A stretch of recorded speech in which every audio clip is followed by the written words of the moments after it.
ಎಲ್ಲರಿಗೂ ನಮಸ್ಕಾರ ಸ್ನೇಹಿತರೆ, ಎಲ್ಲರಿಗೂ ಕೂಡ ವೆಲ್ಕಮ್ ಬ್ಯಾಕ್ ಟು ಸಖತ್ ಸಮಾಚಾರ ಕನ್ನಡ ಯೂಟ್ಯೂಬ್ ಚಾನಲ್ಗೆ ನಿಮಗೆಲ್ಲರಿಗೂ ಪ್ರೀತಿಯ ಸ್ವಾಗತ ಸ್ನೇಹಿತರೆ ಬಿಗ್ ಬಾಸ್ ಕನ್ನಡ ಸೀಸನ್ 11ರ ಸೆಮಿಫಿನಾಲೆ ವಾರ ಇವತ್ತಿನ ಶುಕ್ರವಾರದ ಸಂಚಿಕೆಯವರೆಗೆ ಬಂದು ತಲುಪಿದೆ ಅಂತಲೇ ಹೇಳ್ಬೋದು ಸ್ನೇಹಿತರೆ.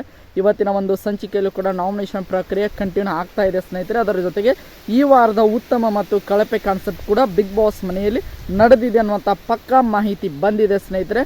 ಈ ಒಂದು ವಿಡಿಯೋದಲ್ಲಿ ನಾನು ಈ ಒಂದು 16ನೇ ವಾರ ಅಂತ ಅಂದ್ಕೊಳ್ತೀನಿ ಸ್ನೇಹಿತರೆ. ಈ 16ನೇ ವಾರದಲ್ಲಿ ಬಿಗ್ ಬಾಸ್ ಕನ್ನಡ ಸೀಸನ್ 11ರ ಕಟ್ಟಕಡೆಯ ಒಂದು ಉತ್ತಮ ಪ್ರದರ್ಶನವನ್ನು ಪಡೆದುಕೊಂಡಿರುವಂಥ ಸ್ಪರ್ಧಿ ಯಾರು, ಅದರ ಜೊತೆಗೆ ಕಟ್ಟಕಡೆಯ ಕಳಪೆ ಪ್ರದರ್ಶನವನ್ನು ಪಡೆದುಕೊಂಡಿರುವಂಥ ಸ್ಪರ್ಧಿ ಯಾರು ಎಂಬುದರ ಬಗ್ಗೆ ನಾನು ಈ ವಿಡಿಯೋದಲ್ಲಿ ನಿಮಗೆ ತಿಳಿಸ್ಕೊಡ್ತಾ ಹೋಗ್ತೇನೆ ಸ್ನೇಹಿತರೆ. ಅದಕ್ಕೋಸ್ಕರ ನಮ್ಮ ಚಾನಲ್ಗೆ ನೀವೇನು ಸಬ್ಸ್ಕ್ರೈಬ್ ಮಾಡ್ಕೊಂಡಿಲ್ಲ ಅಂದರೆ ಎಲ್ಲರೂ ಕೂಡ ಚಾನಲ್ಗೆ ದಯವಿಟ್ಟು ಸಬ್ಸ್ಕ್ರೈಬ್ ಮಾಡ್ಕೊಳ್ಳಿ.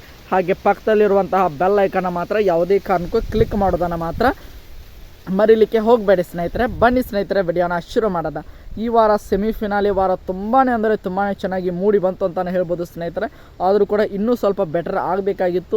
ಬುಧವಾರದ ಸಂಚಿಕೆ ಮತ್ತು ಗುರುವಾರದ ಸಂಚಿಕೆಯನ್ನು ನೋಡಿದ ಮೇಲೆ ನನಗೆ ಅನಿಸಿದ್ದು ಸ್ನೇಹಿತರೆ, ಇನ್ನೂ ಸ್ವಲ್ಪ ಟಾಸ್ಕ್ಗಳನ್ನು ಕೂಡ ಕೊಟ್ಟಿದ್ರೆ ಚೆನ್ನಾಗಿ ಇರ್ತಿತ್ತು ಅಂತಲೇ ಹೇಳ್ಬೋದು. ಆದರೆ ಈಗ ಅದನ್ನೆಲ್ಲವನ್ನು ಕೂಡ ಬಿಟ್ಟಾಕೋಣ ಸ್ನೇಹಿತರೆ. ಈಗ ನೇರವಾಗಿ ವಿಷಯಕ್ಕೆ ಬರೋಣ. ಈ ವಾರದ ಒಂದು ಉತ್ತಮ ಪ್ರದರ್ಶನವನ್ನು ಪಡೆದುಕೊಂಡಿರುವಂಥ ಸ್ಪರ್ಧಿ ಯಾರು ಅಂತ ನೋಡ್ತಾ ಹೋಗೋಣ ಸ್ನೇಹಿತರೆ. ಅದು ಬೇರೆ ಯಾರೂ ಅಲ್ಲ ಸ್ನೇಹಿತರೆ, ಮೋಕ್ಷಿತಾ ಪೈ ಅನ್ನುವಂತಹ ಮಾಹಿತಿ ಬರ್ತಾ ಇದೆ ಸ್ನೇಹಿತರೆ. ಬಿಗ್ ಬಾಸ್ ಕನ್ನಡ ಸೀಸನ್ 11ರ ಕಟ್ಟಕಡೆಯ ಉತ್ತಮ ಪ್ರದರ್ಶನವನ್ನು ಪಡೆದುಕೊಳ್ಳುವುದರ ಮೂಲಕ ಈ ವಾರದ ಉತ್ತಮ ಪದಕವನ್ನು ಪಡೆದುಕೊಂಡಿರುವಂಥ ಸ್ಪರ್ಧಿ ಮೋಕ್ಷಿತಾ ಪೈ ಅಂತಲೇ ಹೇಳ್ಬೋದು ಸ್ನೇಹಿತರೆ. ಇದು ಬಂದಿರುವಂಥ ಮಾಹಿತಿ ಪ್ರಕಾರ ಅಂತಲೇ ಹೇಳ್ಬೋದು ಸ್ನೇಹಿತರೆ. ಇನ್ನು ಈ ವಾರದ ಕಳಪೆ ಪ್ರದರ್ಶನ ವಿಷಯಕ್ಕೆ ಬರೋಣ ಸ್ನೇಹಿತರೆ. ಈ ವಾರದ ಕಳಪೆ ಪ್ರದರ್ಶನವನ್ನು ಪಡೆದುಕೊಂಡಿರುವಂಥ ಸ್ಪರ್ಧಿ ಯಾರಂತ ನೋಡ್ತಾ ಹೋಗೋದಾದರೆ ಅದು ಬೇರೆ ಯಾರೂ ಅಲ್ಲ ಸ್ನೇಹಿತರೆ, ಧನರಾಜ್ ಆಚಾರ್ಯ ಅನ್ನುವಂತಹ ಮಾಹಿತಿ ಬರ್ತಾ ಇದೆ ಸ್ನೇಹಿತರೆ. ಎಲ್ಲರೂ ಕೂಡ ಈ ವಾರದಲ್ಲಿ ಅವರು ಮಾಡಿದಂತಹ ಮೋಸದಿಂದ ಆಡಿದಂಥ ಒಂದು ಟಾಸ್ಕ್ನ ವಿಚಾರವಾಗಿಯೇ ಇಟ್ಟುಕೊಂಡು ಅವರೆಲ್ಲರೂ ಕೂಡ ಅವನಿಗೆ ಅಂದರೆ ಧನರಾಜ್ ಆಚಾರ್ಯ ಅವರಿಗೆ ಕಳಪೆಯನ್ನು ಕೊಟ್ಟಿದ್ದಾರೆ ಎನ್ನುವಂತಹ ಮಾಹಿತಿ ಬರ್ತಾ ಇದೆ ಸ್ನೇಹಿತರೆ.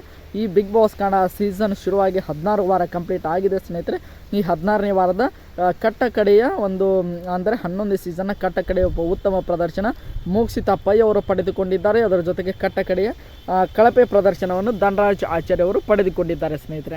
ನಿಮ್ಮ ಪ್ರಕಾರ ಈ ಒಂದು 16ನೇ ವಾರವನ್ನು ಸೂಕ್ಷ್ಮವಾಗಿ ಗಮನಿಸಿಕೊಂಡು ನೋಡಿದಾಗ ನಿಮ್ಮ ಪ್ರಕಾರ ಯಾರು ಈ ವಾರದ ಉತ್ತಮ ಮತ್ತು ಕಳಪೆ ಪ್ರದರ್ಶನ ಅಂತ ನಿಮ್ಮ ಪ್ರಕಾರ ನಿಮಗೆ ಅನಿಸ್ತಾ ಇದೆ ಎಂಬುದನ್ನು ಕೂಡ ಕಮೆಂಟ್ ಬಾಕ್ಸಲ್ಲಿ ಕಮೆಂಟ್ ಮಾಡಿ ಸ್ನೇಹಿತರೆ. ಅದರ ಇನ್ನೇನು ಕೇವಲ 9 ದಿನಗಳು ಮಾತ್ರ ಬಿಗ್ ಬಾಸ್ ಕನ್ನಡ ಸೀಸನ್ 11ರ ಗ್ರ್ಯಾಂಡ್ ಫಿನಾಲೆಗೆ ಇದೆ ಅಂತಲೇ ಹೇಳ್ಬೋದು ಸ್ನೇಹಿತರೆ. ನಿಮ್ಮ ಫೇವ್ರೇಟ್ ಕಂಟೆಸ್ಟೆಂಟ್ ಯಾರು ಎಂಬುದನ್ನು ಕಮೆಂಟ್ ಬಾಕ್ಸಲ್ಲಿ ಕಮೆಂಟ್ ಮಾಡ್ತಾ ಹೋಗಿ. ಯಾಕೆಂದರೆ ಸ್ನೇಹಿತರೆ, ಈ ಕಮೆಂಟ್ಗಳು ತುಂಬಾ ವಿನ್ನರನ್ನು ಅನೌನ್ಸ್ ಮಾಡೋದು ತುಂಬಾ ಇಂಪಾರ್ಟೆಂಟ್ ಆಗ್ತಾ ಹೋಗ್ತವೆ ಸ್ನೇಹಿತರೆ.